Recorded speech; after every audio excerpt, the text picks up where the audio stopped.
मैं doctor DK Singh, assistant professor, department of commerce, government Pataleshwar college Masturi, आज के इस वीडियो लेक्चर में आपका स्वागत करता हूं। छात्रों, आज हम एमकॉम सेकंड सेमेस्टर के fourth compulsory paper advance statistics के अंतर्गत एसोसिएशन ऑफ एट्रीब्यूट्स गुण संबंध का अध्ययन करेंगे।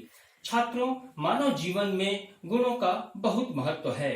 गुण व्यक्ति के व्यक्तित्व एवं पहचान को दर्शाते हैं। मानव जीवन में गुणों के द्वारा ही अच्छे या बुरे की पहचान होती है। इसी प्रकार व्यवसाय एवं उद्योग में भी सांख्यिकी सूचनाओं की वास्तविक जानकारी गुण संबंध के द्वारा ज्ञात की जाती है। सांख्यिकी तथ्यों के आधार पर चल समग्र श्रेणियों के वास्तविक पारस्परिक संबंधों को ज्ञात करता है, जिससे व्यवसाय में सही परिणामों का ज्ञान होता है।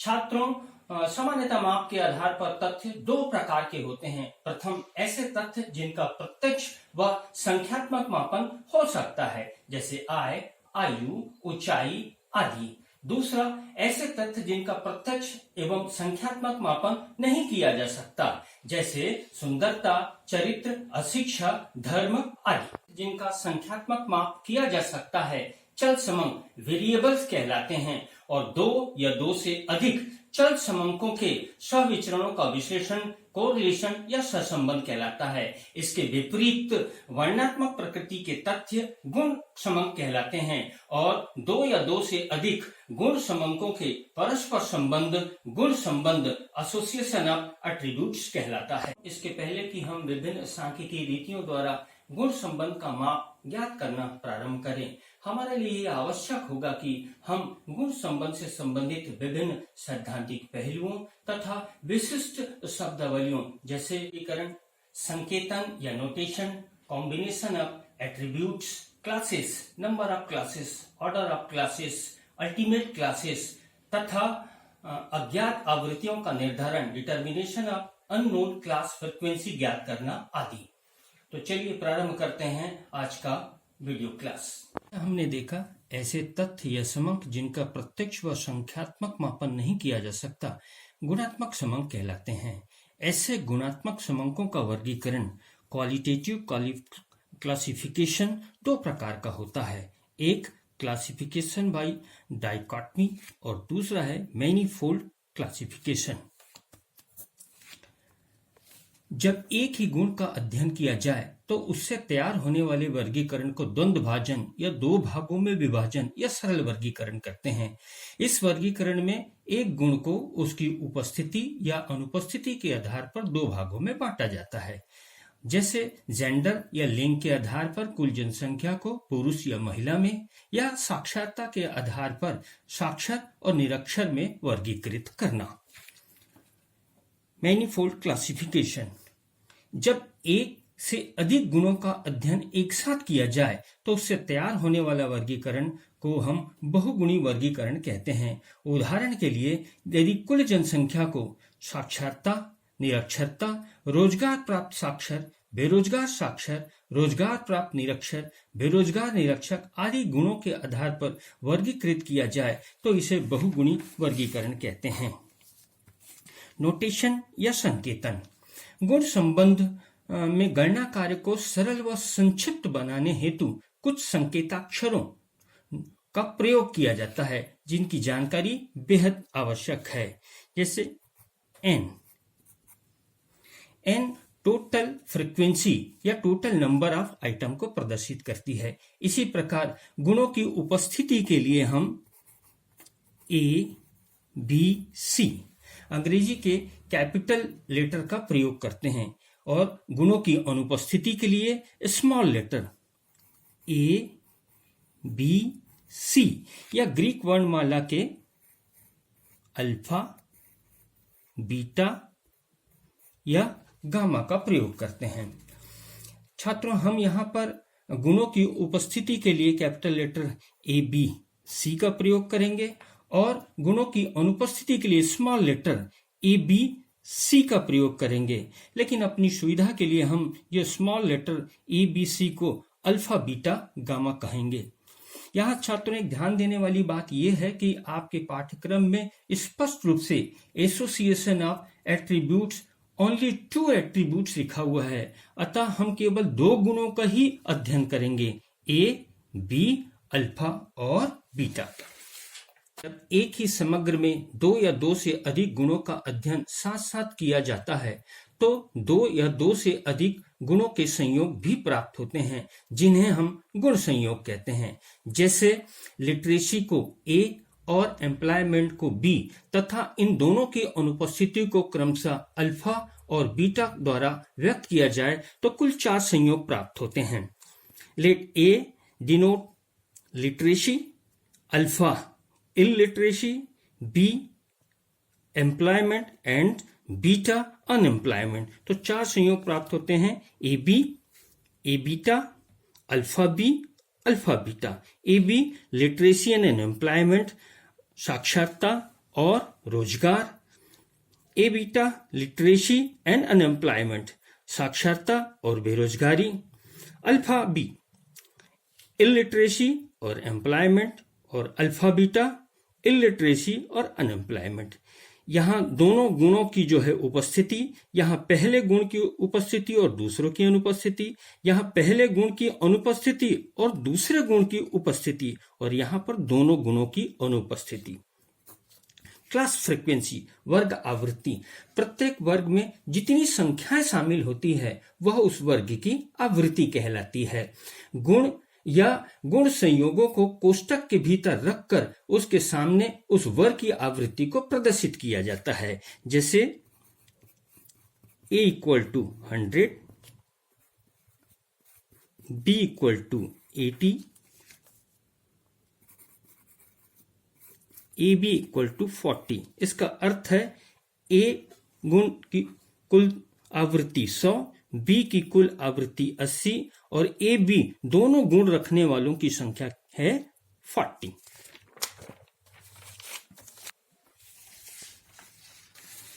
क्लास वर्ग 3 प्रकार के होते हैं, पॉजिटिव क्लास, निगेटिव क्लास और कॉन्ट्रेरी क्लास। धनात्मक वर्ग ये कैपिटल लेटर में व्यक्त किए जाते हैं और गुण की उपस्थिति को व्यक्त करते हैं, जैसे ए और बी। निगेटिव क्लास ऋणात्मक वर्ग ये स्मॉल लेटर में व्यक्त किए जाते हैं और गुण की अनुपस्थिति को व्यक्त करते हैं, जैसे अल्फा और बीटा।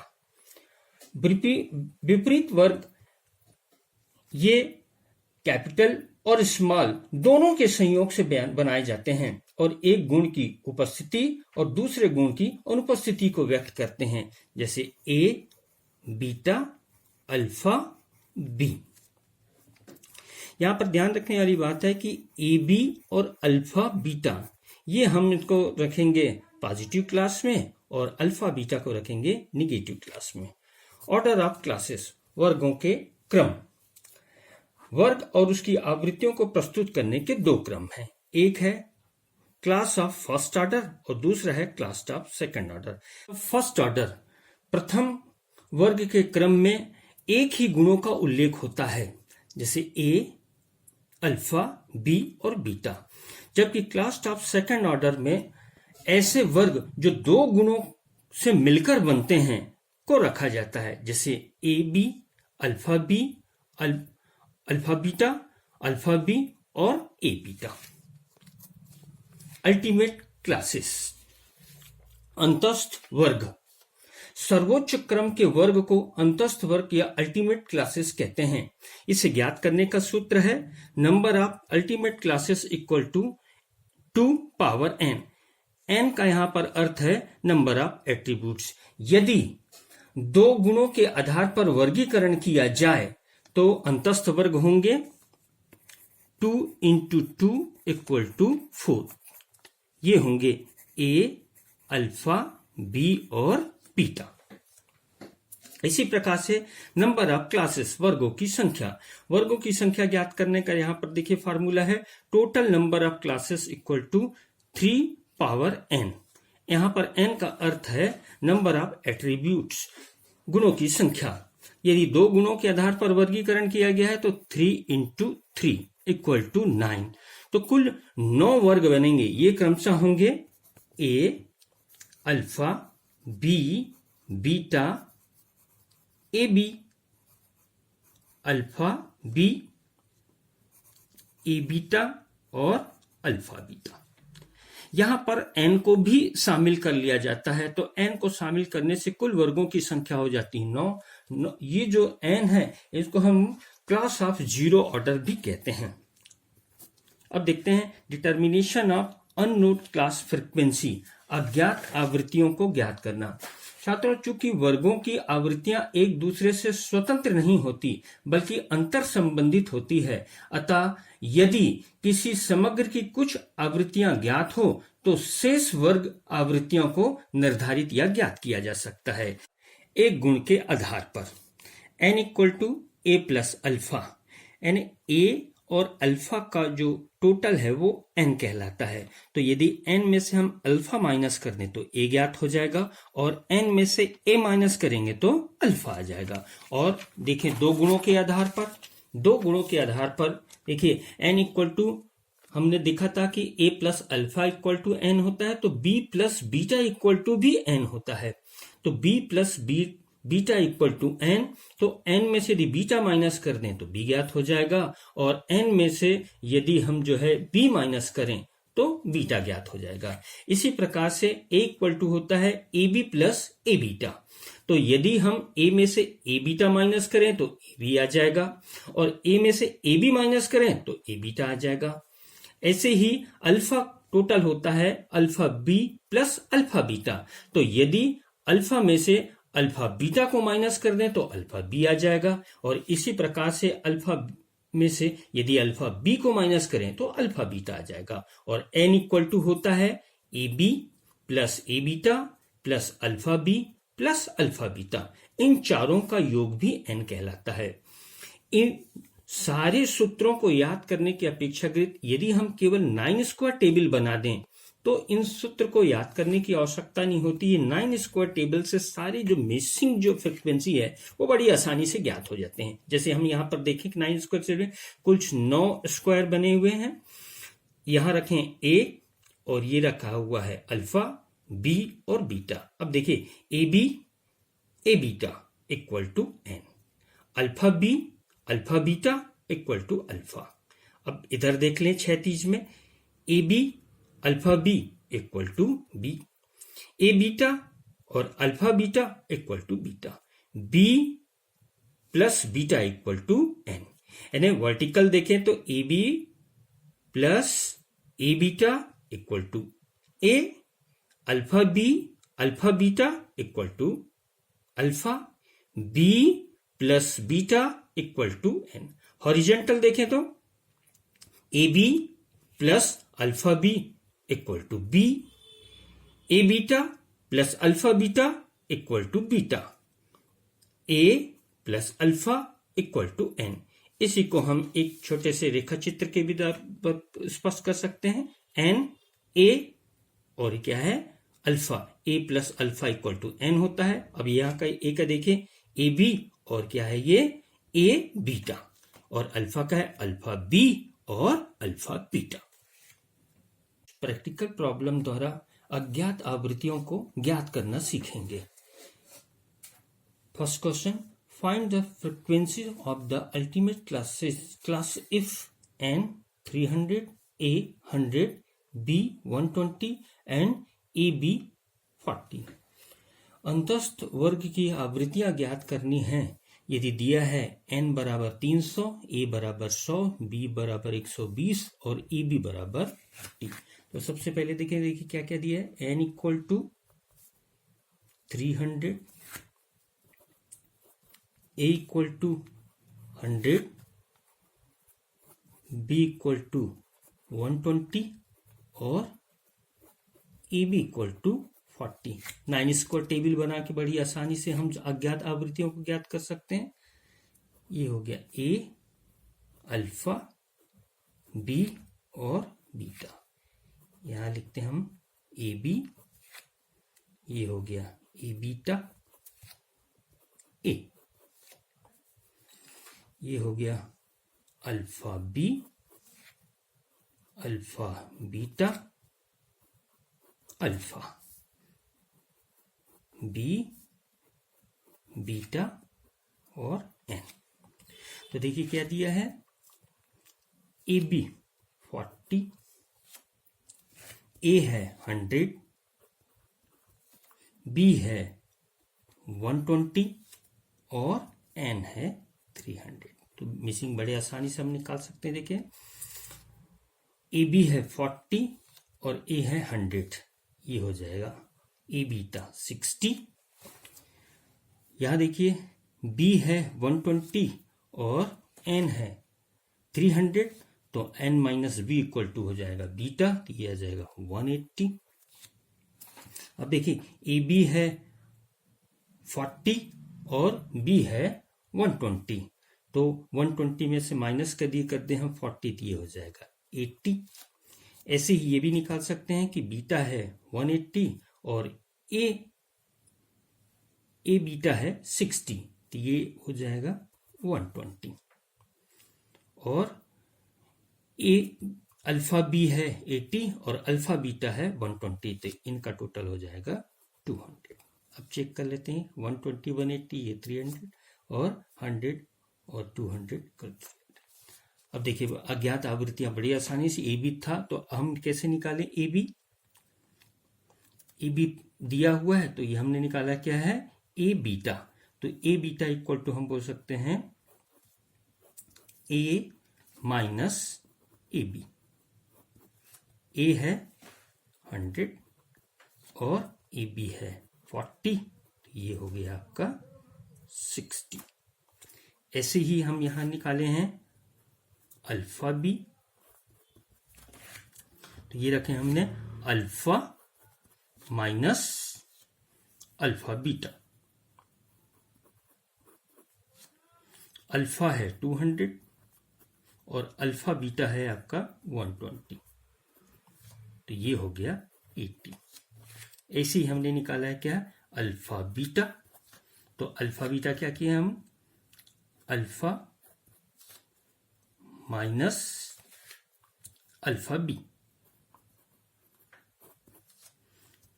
200 minus 80 equal to 120। ये भी याद था इसमें। 2. Arrange the following data in a 9-square table and find the unknown class frequencies.